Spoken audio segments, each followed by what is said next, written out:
Ravens Nation, hello, hello. Just before 3:30 Eastern on the afternoon of Friday, August 9th. Preseason play begins tonight at 7:30 inside the bank, right downtown Baltimore, just a couple miles from where I am right now, between the Ravens and visiting Philadelphia Eagles. Juju Smith-Schuster is now on the open market after the New England Patriots have released the former Pittsburgh Steelers wide receiver.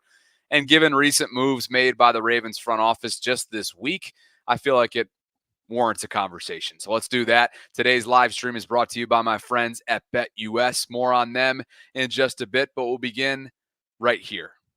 According to Spot Track, the release from the Patriots is not a cost-saving move. All $7 million of the 27-year-old's 2024 salary is fully guaranteed. That means that New England's going to take on dead hits of $9.6 million in 2024 and $2.6 million in 2025. Now, he is going to have, obviously, the chance to sign with a team between now and the start of the season. He has time, but it has been somewhat of an underwhelming summer for Juju, who, crazy enough, isn't even 28 yet. And as you see here at a glance, he'll turn 28 in November, 6'1", 215, played his college football at USC. He was a second-round pick of the Pittsburgh Steelers back in 2017. That was 62nd overall. He then spent the 2022 campaign with Kansas City, where he won a Super Bowl. And then last year, he was the New England Patriots' big free agency acquisition in March. And it's just a lone season. And ended up being Bill Belichick's final season, and a miserable one at that, in New England. He is a Super Bowl champion. He was a Pro Bowler in Pittsburgh back in 2018. The Ravens know him well. The career statistics, 430 receptions, over 5,000 receiving yards. Does do some return specialist duties, at least he did in the past, and 32 total touchdowns. Let's dive into why, though. Why did this happen? And I'll lean on Mike Reese from ESPN.com up there in Foxborough, and his latest took a look at this. He signed a 3-year, $25 million contract with the team during the 2023 offseason. As I mentioned, he was one of their primary free agent targets. That deal included $16 million in guaranteed money, so the team's going to have to account, as I mentioned, for $9.6 million of salary cap space this year. It was clear from the start of training camp, Mike writes, that Smith-Schuster was facing longer odds to earn a roster spot, in part because of an infusion of youth, included rookie receivers Jalen Polk in the second round, and then the fourth round, New England selected Javon Baker. Multiple dropped passes throughout training camp also didn't help his cause, but it sure seems like the writing was on the wall. Mike writes, Smith-Schuster, who's been described by coaches and teammates as a consummate professional, played in 11 games for the Patriots last season and totaled 29 catches for 260 yards and 1 touchdown. He had explained that winning a Super Bowl as a member of the Chiefs in the 2022 season, which led to a shorter offseason for recovery and training, affected him as he was managing a nagging knee injury when he initially joined New England. Under the new regime of Executive VP of Player Personnel Elliott Wolf and head coach Gerard Mayo this year, the Patriots are trending toward more youth at receiver. In addition to Polk and Baker, they have second-year slot receiver Demario Douglas as part of their core and appear to have significant plans for fifth-year veteran KJ Osborne, the former Minnesota Viking who signed a 1-year deal as a free agent this offseason. They go on to talk about the rest of the room. But moral of the story, the writing was on the wall for Juju. But man, was he special earlier on in his career, before the injuries, before ended up in Kansas City, before becoming a Super Bowl champion. Look at the numbers back in right out of the gate in his rookie year, 2017. 58 receptions for 917 yards with Big Ben and company. He followed that up with a tremendous Pro Bowl season where he won 111 receptions, over 1,400 yards, 7 touchdowns. And he hasn't quite been able to get back to those numbers aside from that 2022 campaign in Kansas City where he went 78 receptions for 933 receiving yards. Certainly a productive season. So the question becomes, Would the Ravens consider, based on the recent moves and acquisitions that they've made at the position, would they consider this? Just this week alone, they brought in Anthony Miller, who hasn't played a regular season game since 2021, and they brought in Russell Gage, who hasn't played a regular season game since 2022. But as Brian McFarland and I discussed on this afternoon's Ravens Lunch Hour live stream inside the vault, based on the bonus that he received as a veteran, perhaps that is indicative of what his plans are. I should say what the Ravens' plans are for him. Could he be a favorite to make the back end of that wide receiver room, which has locks of Zay, Rashad, Nelly, Devontae? Are you going to include Tylen in that mix, or is he still squarely on the bubble? He's had a solid start to camp, but has struggled to be truly a considerable factor in the Ravens wide receiver core over his last couple of years. He did bail them out considerably, I would say, last year when Devin Duvernay went down and kind of assumed the role of Duve from a return specialist standpoint. But to me, it seems like there's an open opportunity to bring guys in at this point. Would Juju, because of the money that he's going to be making and because of the guaranteed money that New England owes him and they're on the hook for, would he sign for the veteran minimum elsewhere? That to me would make sense. The Ravens clearly feel like there's room for improvement on the back end of their room, and we have no idea the severity of Rashad Bateman's injury, which kept him out of practice a couple days this week. Do not expect to see him throughout preseason play whatsoever. And while, yes, he's coming off his first full healthy season, I think he missed just one game with a minor injury last year after the Colts game. How can you bank on him truly flanking Zay Flowers and competing with Zay Flowers for snaps and targets? I just don't see that being reasonable. Now, along those lines, in the injury conversation, Juju has had his fair share of them. I mean, take a look at his Draft Sharks injury history. Goes all the way back to 2015, but for the sake of this conversation, just look at the last few years. He had an ankle sprain uh, ahead of Week 15 that ultimately landed him on injured reserve in December of last year. He also sustained a concussion in October of 2023. Prior to that, in November of 22, again, concussion-related things. Hopefully those don't linger. But the other ones, the ankle sprains, the knee bruises, the shoulders, the chest rib bruises, that stuff adds up. And I know he's not even 28 yet, as I mentioned off the top. But those are the types of things that, unfortunately, for Juju at this point, in terms of looking at his value, those kind of are a knock. Those are a knock. And probably why he's bound somewhere to sign for the veteran minimum. And why wouldn't the Ravens be willing to do that? Have him come in and compete with the Keith Kirkwoods, with the Russell Gages, with the Anthony Millers, with the undrafted rookies like Sean Ryan and Dayton Wade and the Tylen Wallaces. Have him come in and compete. More from Draft Sharks. And take it with a grain of salt. But this is a prominent site that many throughout NFL circles use. Chance of injury in 2024 for Juju, 72.1% based on analytics. Projected games missed this upcoming season, again, based on his injury history, based on the analytics that they employ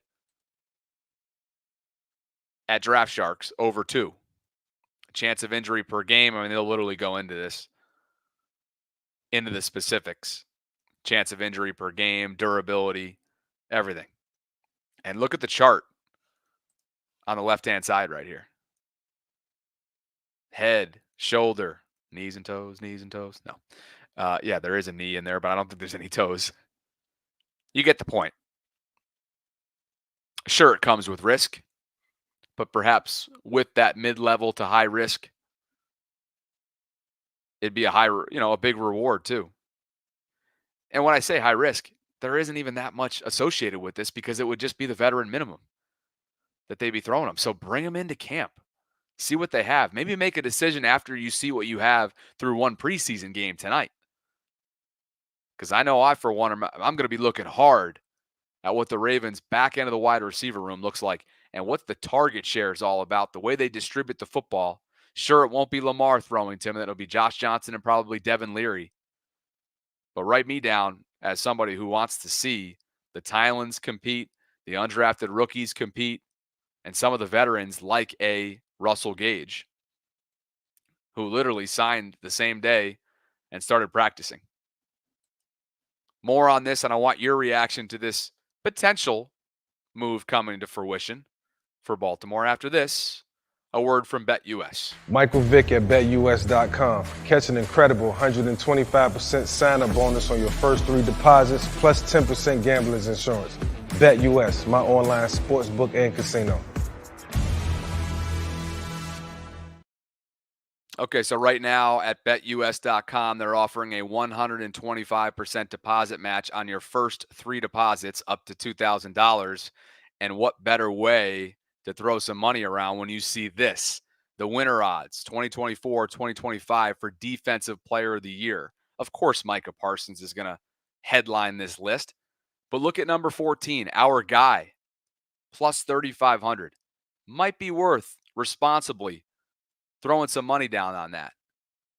Myles Garrett, plus 700. TJ Watt, plus 600. Flip a coin for any one of those guys. Of course, they're always in the conversation.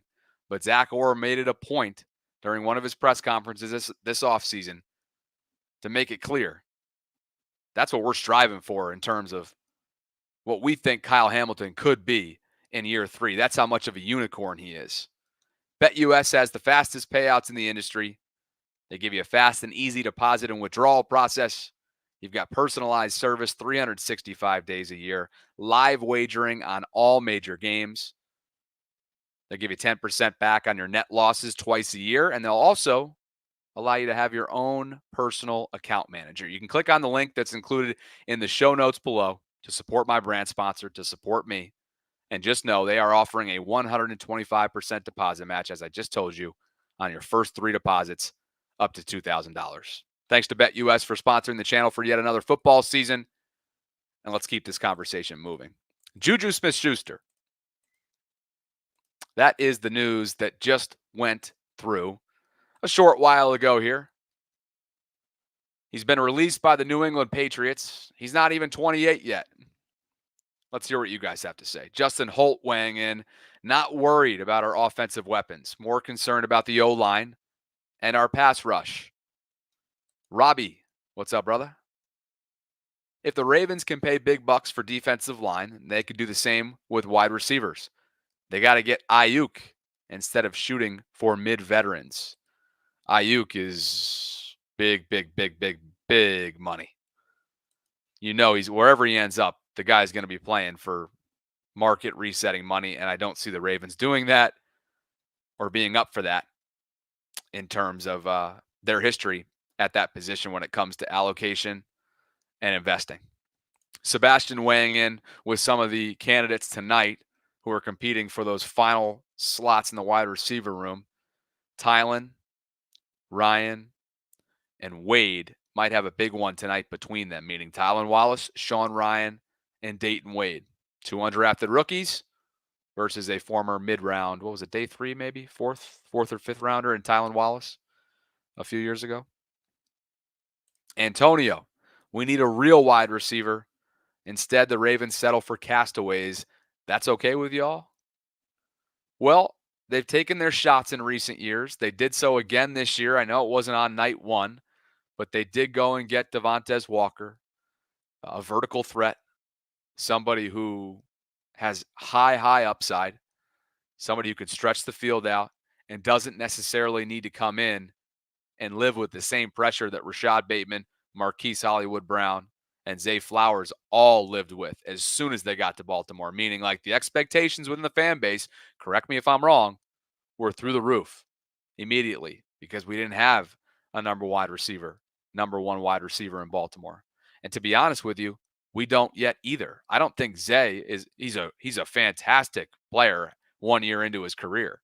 Do I think he has the capabilities of becoming a number one in this town? Absolutely. But you can't refer to him as a bona fide number one yet. The trajectory is there, but we have to see that first play out in his sophomore season. And hopefully, for his sake, he's not going to experience a sophomore slump as so many do in the National Football League. You know, I think I have a lot more patience when it comes to this conversation than some do because of my understanding of what the Ravens scheme caters to. And that's the tight end game. And they have the deepest tight end room in the entire league. So while it would be great to bring Juju Smith-Schuster in, the Ravens may not even be willing to do so because of the moves that they've already made, because of the competition that they've created now on the back end of that roster in the wide receiver room, and because of what they have at tight end, highlighted, of course, by, not to mention, what they've done in their backfield. Jermaine Malone checking in on Tylan Wallace saying that he can produce for us. He just needs the opportunity. He's been given opportunities. He has absolutely answered the bell when it comes to special teams, but he has not emerged as somebody who's even deserving of opportunity, in my opinion, consistently as a wide receiver. We haven't seen that yet. But a couple of you believe that's the case. Young Shamrock thinking so as well. Manuel, what's up, brother? I'm always ready. In about 3 hours and 20 minutes, I'll be ready to do my first ever and our inaugural watch party. So hopefully you guys can join in on that. All throughout the preseason game tonight, I'm going to be live streaming. Look forward to it. I can't actually stream the game, just so you guys know, but I will be live streaming throughout. Hope you guys can join us. Joey Pons, this is the most live streams I've been watching in a day. I love that. I'll see you in 3+ hours then. Young Shamrock talking about Malik Cunningham. I think he is going to need some sort of miraculous performance over the next several weeks in order to make this 53-man roster.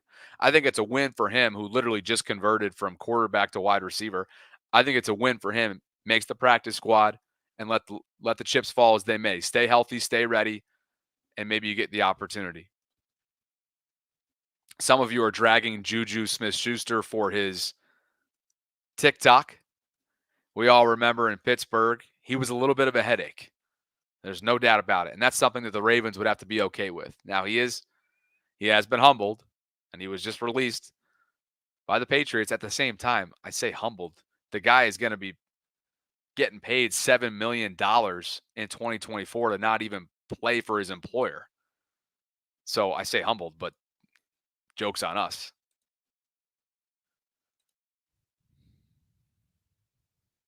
Raven 76 B More doesn't have a short memory.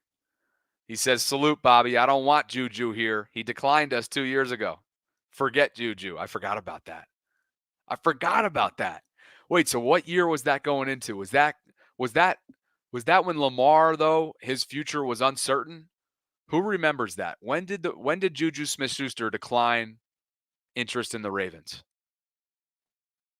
Because now I definitely am remembering that. Thank you for jogging my memory. George Keeney chiming in with, there's a lot of rumors saying he's thinking about and wants to walk away from football, though it may just be his situation that he's in. Let's be honest. It has been, ask Matthew Judon what's it been like in New England of late. Not only do you completely experience this turnover and the greatest of all time, not retiring, but being asked to leave, I guess, or being pushed out by Robert Kraft. But it was a miserable year in terms of competition in New England. So perhaps that is just what it is about for Juju. It's just needing a change of scenery.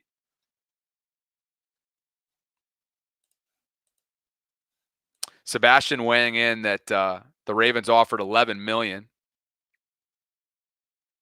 And Adit is weighing in that Juju turned down $14 million from Baltimore in 2021. This is going back a few years then. I got you. Young Shamrock. Are young Our young wide receivers, or what the heck's going on here?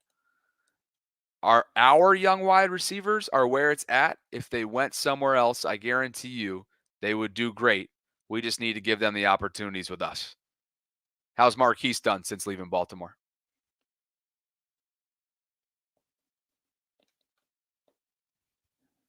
Spoiler alert, not great. Evan, y'all don't seem to understand the thought process behind the recent wide receiver signings. None of these guys are meant to be contributors or starters. They are all camp bodies. Now, wait a second, though, Ev. I certainly agree with that to a certain extent. If you listen to today's live stream, Brian McFarland noted that there was a bonus structure added into the contract that Russell Gage received. And based on Brian's salary cap expertise, he feels like Russell could actually be in the Ravens' plans in terms of 53-man roster construction. So while I think that's absolutely the case for the Anthony Millers of the world, perhaps the Keith Kirkwoods, I don't know if that's the same for Russell Gage. And if you can get him to be what he was in Tampa pre-injury, that's a win for the back end of the room.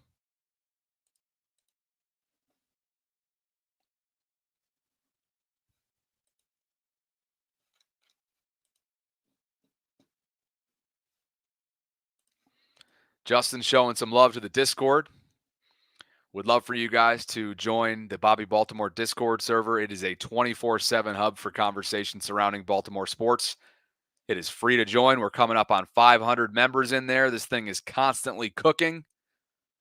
And right now, there's even chatter going on as we make our way towards the first of 3 preseason games tonight. I'll pop into the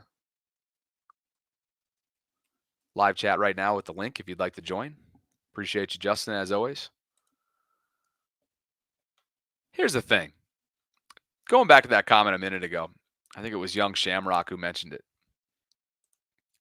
This thought that wide receivers would immediately, or maybe throughout the Lamar era, wide receivers who've been in Baltimore would immediately have success elsewhere if they didn't here. I just don't. It's so hard to actually measure that. Like, that to me is kind of a blanket statement.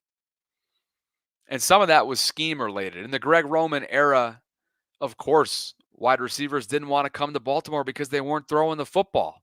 It wasn't a sophisticated, as Steve Young told us last December, it wasn't a sophisticated passing offense. And part of the reason why John Harbaugh went in the direction of Todd Monken was for that exact reason.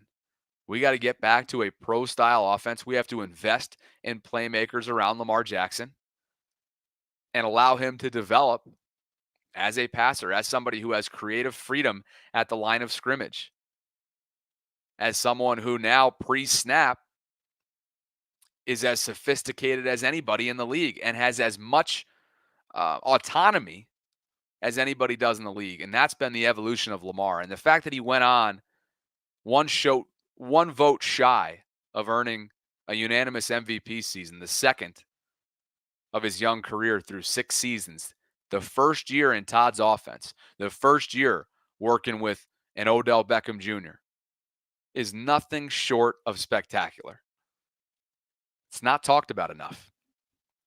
What he and Todd did together, while it wasn't good enough in the do-or-die playoff game at home, post-bye week, post-divisional round win against Houston, against the reigning champions, put that game aside, and it was pretty friggin' impressive what they did together. And now, coming up in year 2, not only with the luxury that is experience and time together, but more weapons.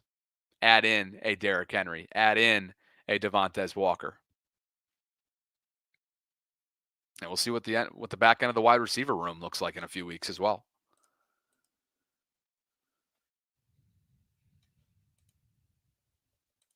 Evan countering with, on the contrary, there are wide receivers that were at the end of their career that came here and did well.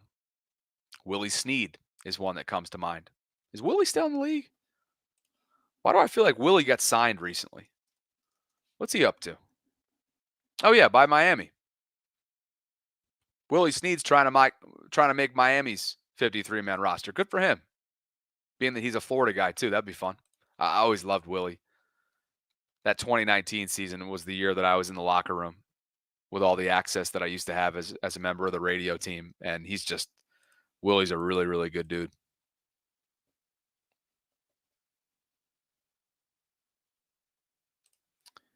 Manuel wants to know about Kadir Ismail, son of Kadri, garnered a lot of attention and conversation since transitioning from wide receiver to tight end on the Ravens depth chart. He's 6'6", 241. I can't wait. There's going to be so many things to watch tonight. That's one of them. What kind of run is Kadir Ismail going to get? I know his pops is going to be there watching proudly. All the local publications have been telling the story of Kadir and Kadri. Then and now. Let's go. Pops and son. And in chatting with Kadri often over the last several weeks, I know that he's just, oh man, he's gushing. You know, he's just, he can't stop smiling, and I'm just happy for him. I think it's a long shot to make the 53-man roster in Baltimore. But for Kadir, what a win it would be to earn a spot on the practice squad. And you never know, maybe end up being this year's Travis Vokalek, meaning a tight end that, because of how much depth they have in Baltimore on the 53, perhaps you don't go through waivers or you hang around, continue to prove yourself, and then get plucked somewhere. And that's how your NFL career launches. Well, how fun would that be? I'm trying to remember where Travis Vokalek ended up.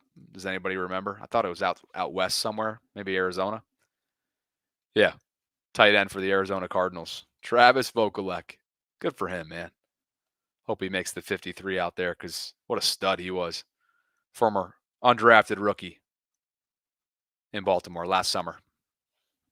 He was released at the cuts and re-signed in the practice squad, and Arizona snatched him up not long after.